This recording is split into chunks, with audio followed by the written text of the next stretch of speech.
اس video میں ہم لوگ پریم چند کے حوالے سے بات کریں گے۔ پریم چند کی زندگی، ان کی مکمل حیات و خدمات، ان کے اقوال، ان کی ناول، ان کے افسانوی مجموعے، تمام اہم پوائنٹس پہ ہم بات کریں گے۔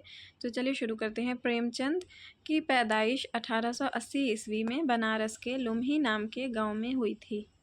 پریم چند کا انتقال 1936 کو بنارس میں ہوا تھا۔ پریم چند کے والد کا نام منشی عجائب لال تھا، جو ڈاک خانہ میں کلرک تھے۔ پریم چند کی والدہ کا نام آنندی دیوی تھا۔ پریم چند 8 برس کے تھے کہ ان کی ماں کا انتقال ہو گیا تھا۔ پریم چند جب 8 سال کے تھے تو ان کی ماں کا انتقال ہو گیا تھا۔ پریم چند کی شادی جو ہے ان کے والد نے 15 سال کی عمر میں کرا دی تھی۔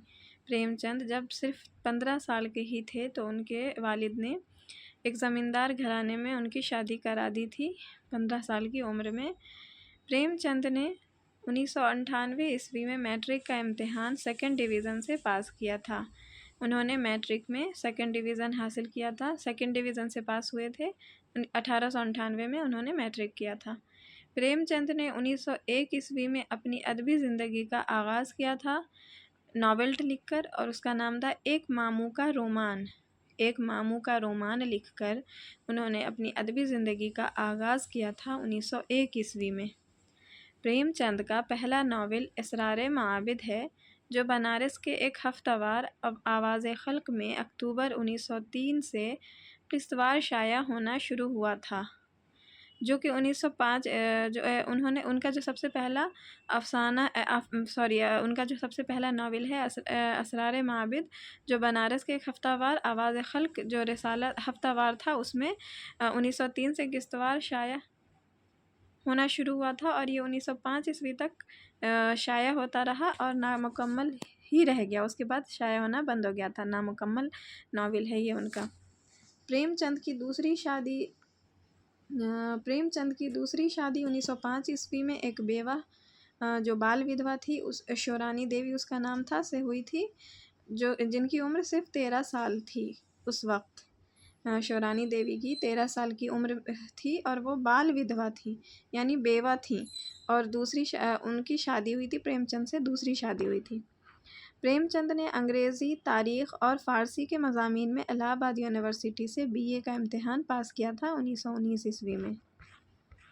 پریم چند کا اصل نام دھنپت رائے تھا، اور جسے ان کے والد نے رکھا تھا۔ دھنپت رائے جو ہے ان کے والد نے ان کا پریم چند کا نام رکھا تھا، لیکن چچا کا دیا ہوا ایک دوسرا نام نواب رائے بھی انہیں پسند تھا۔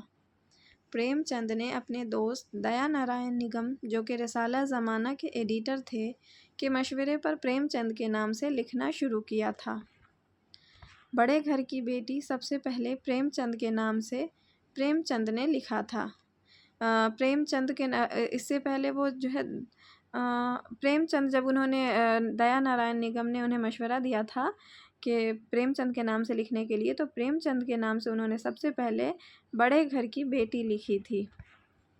پریم چند کو پرشاد گپت جی نے 150 روپے کے مشاہیر پر ہندی ماہنامہ مریادا کا ایڈیٹر 1922 میں مقرر کیا تھا۔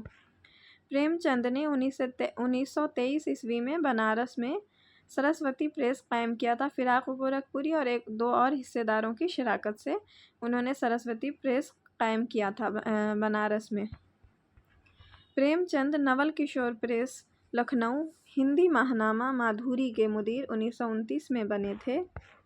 پریم چند نے سرسوتی پریس سے رسالہ ہنس ہندی میں 1930 میں جاری کیا تھا۔ پریم چند نے سرسوتی پریس جو انہوں نے قائم کیا تھا بنارس میں، اس پریس سے رسالہ ہنس جو ہے ہندی میں 1930 میں نکالنا شروع کیا تھا۔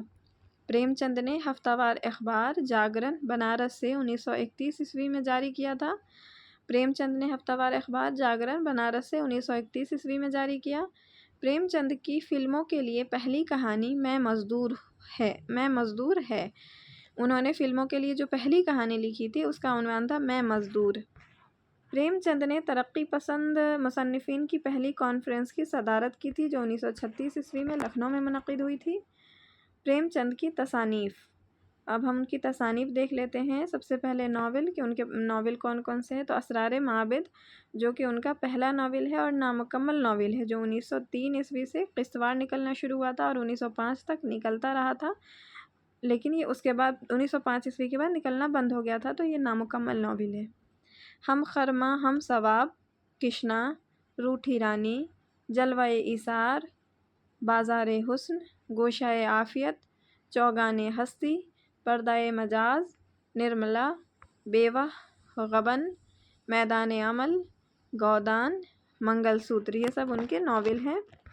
اب افسانوی مجموعہ دیکھتے ہیں ہم۔ افسانوی مجموعہ سوز وطن جو 1908 عیسوی میں شائع ہوا تھا۔ پریم پچیسی حصہ اول، پریم پچیسی حصہ دوم، پریم بتیسی حصہ اول، پریم بتیسی حصہ دوم، خاک پروانہ، خواب و خیال، فردوس خیال، پریم چالیسی حصہ اول، پریم چالیسی حصہ دوم، آخری تحفہ، آخری تحفہ جو 1934 عیسوی میں شائع ہوا تھا۔ زاد راہ 1936 عیسوی میں، یعنی پریم چند کی زندگی میں آخری افسانوی مجموعہ جو شائع ہوا تھا وہ زاد راہ تھا 1936، اس کے بعد ان کا انتقال ہو گیا تھا۔ دودھ کی قیمت، واردات، یہ ان کے انتقال کے بعد سے شائع ہوا تھا۔ دودھ کی قیمت 1937، واردات 1938 میں۔ اب پریم چند کے چند اہم اقوال ہے جو ہم دیکھ لیتے ہیں۔ ہمیں یہ پریم چند کا قول ہے، ہمیں حسن کا معیار بدلنا ہوگا۔ اردو نویس میں کسی بھی ہندو کو فیض ہوا ہے جو مجھے ہوگا، یہ پریم چند کا قول ہے کہ اردو نویسی میں کسی بھی ہندو کو فیض ہوا ہے جو مجھے ہوگا۔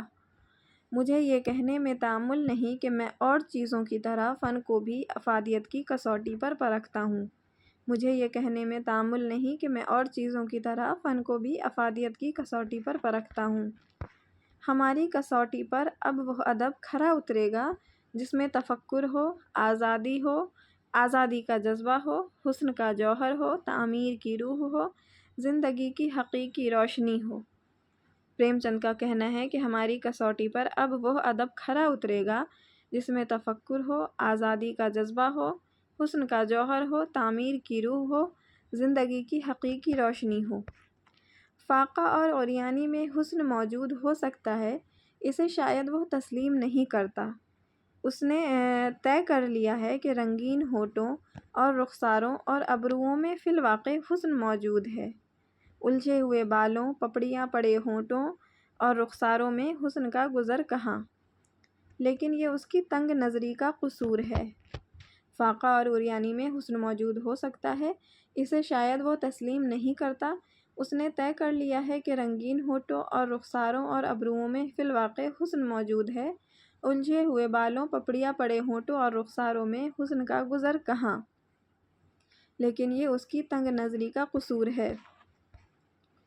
ادب اس تخلیق کو کہیں گے جس میں کسی سچائی کا اظہار ہو، جس کی زبان میں پختگی، کیفیت، ادا اور حسن ہو، اور جس میں دل و دماغ کو متاثر کرنے کی صلاحیت ہو، اور ادب میں یہ صلاحیت پوری طرح اس صورت میں پیدا ہوتی ہے جب اس میں زندگی کی حقیقتیں اور تجربات سموئے گئے ہوں۔ ادب اس تخلیق کو کہیں گے جس میں کسی سچائی کا اظہار ہو، جس کی زبان میں پختگی، کیفیت، ادا اور حسن ہو، اور جس میں دل و دماغ کو متاثر کرنے کی صلاحیت ہو، اور ادب میں یہ صلاحیت پوری طرح اس صورت میں پیدا ہوتی ہے جب اس میں زندگی کی حقیقتیں اور تجربات سموئے گئے ہوں۔ پریم چند کے متعلق چند اقوال دیکھتے ہیں۔ وہ جو ابھی پیچھے گزرا ہے وہ پریم چند کے اقوال تھے۔ اب ہم پریم چند کے متعلق جو ناقدین نے کہا ہے اسے دیکھتے ہیں۔ پریم چند نے محنت کش کو افسانے کا ہیرو بنایا۔ یہ کس کا قول ہے؟ تو یہ احتشام حسین کا قول ہے کہ پریم چند نے محنت کش کو افسانے کا ہیرو بنایا ہے۔ شرافت، پریم چند کے قلم کی جان اور روح انسانیت کی بیداری ان کے افسانوں کا عنوان ہے۔ یہ عبد الماجد دریابادی کا کہنا ہے کہ شرافت، پریم چند کے قلم کی جان اور روح انسانیت کی بیداری ان کے افسانوں کا عنوان ہے۔ سلام سندھیلوی کا قول ہے کہ اگر کوئی پریم چند کے ہندوستان کا مطالعہ کرنا چاہتا ہے تو اس کو گودان کا مطالعہ کرنا چاہیے۔ پریم چند کو چلتا پھرتا گاؤں کس نے کہا ہے؟ تو رشید احمد صدیقی نے پریم چند کو چلتا پھرتا گاؤں کہا ہے۔ گودان ان کا جو بہت ہی مشہور و معروف ناول ہے گودان، گودان پریم چند کا آخری مکمل ناول ہے۔ پریم چند نے ناول گودان کو اپنے سرسوتی پریس سے ہندی میں 1936 عیسوی میں شائع کیا تھا۔ پریم چند جو ہے پریم چند نے ناول گودان کو جو ہے مکمل کیا تھا، لکھنا مکمل کیا تھا 1935 عیسوی میں، اور اسے سرسوتی پریس سے جاری کیا تھا 1936 عیسوی میں، اور پہلے یہ ہندی زبان میں شائع ہوا تھا۔ اس کے بعد ناول گودان اردو میں 1937 عیسوی میں مکتبہ جامعہ دہلی سے شائع ہوا تھا۔